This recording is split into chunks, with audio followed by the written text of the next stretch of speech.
No trip to Napa would be complete without stopping here at the beautiful Mondavi Winery, the Robert Mondavi Winery. You can't miss it, right on Highway 29.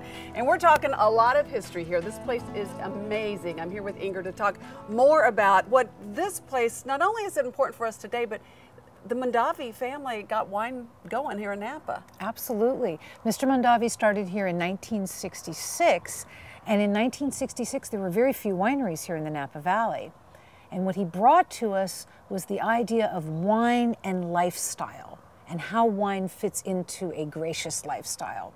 Well, and I think that's one of the fun things of visiting this particular winery is because it is about the lifestyle. I mean, this isn't just a tasting room. There's a lot going on the entire property. There is. We do a summer concert series, something that we've done every year since 1969.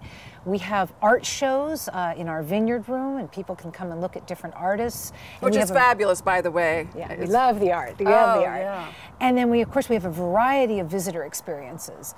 Daily tours, special tours, food and wine pairing tours. There's something for everybody. And it's fun to watch people come here because even when the wineries close, people come to get their picture taken by that iconic entrance. They do. It's kind of sweet that sometimes people want to capture that sunset as they come to the winery in the late evening. It's beautiful. It is. And look at this now. This is a hot summer night back in Texas, and here we could almost have a sweater.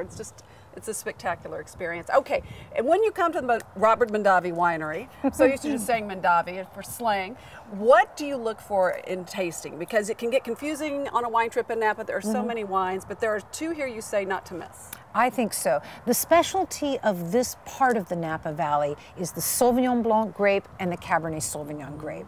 And these have been Mr. Mondavi's greatest accomplishments.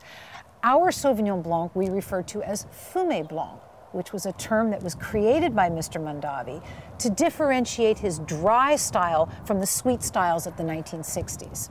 Right, and this is a wonderful, what we would call Sauvignon Blanc, but the Fumé Blanc. The Fumé Blanc, yes. It's the perfect summer wine. It is. We call it a porch wine, a deck wine, a summer wine. Everybody needs a good porch wine. That's a good thing. All right, and then the Cabernet, which you all have some of probably the most valued Cabernet land in the entire valley, I would think. We do. We are sitting in front of one of the greatest Cabernet vineyards in the world, the Tokelon Vineyard here in Oakville, California. And the Cabernet that we produce here mainly comes into our Reserve Cabernet Sauvignon and also into our Napa Cabernet Sauvignon. And both of these wines, well, four of them I should say, are pretty readily available for consumers, right? They are. The reserves you have to kind of poke around. Either come to the winery and get them here or look in a fine wine shop. The Napa tier is much easier to find. It's meant for more everyday drinking and popular style. Well, that's another fun thing. To come to the winery, you do get wines you can't get back home. Exactly. Suitcase is always a little heavier going home. Yes, it can be.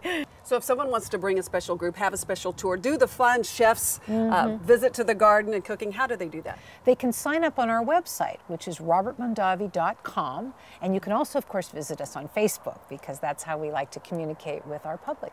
That's how everybody communicates these days. All right, Inger, thank you so much. Cheers. Cheers.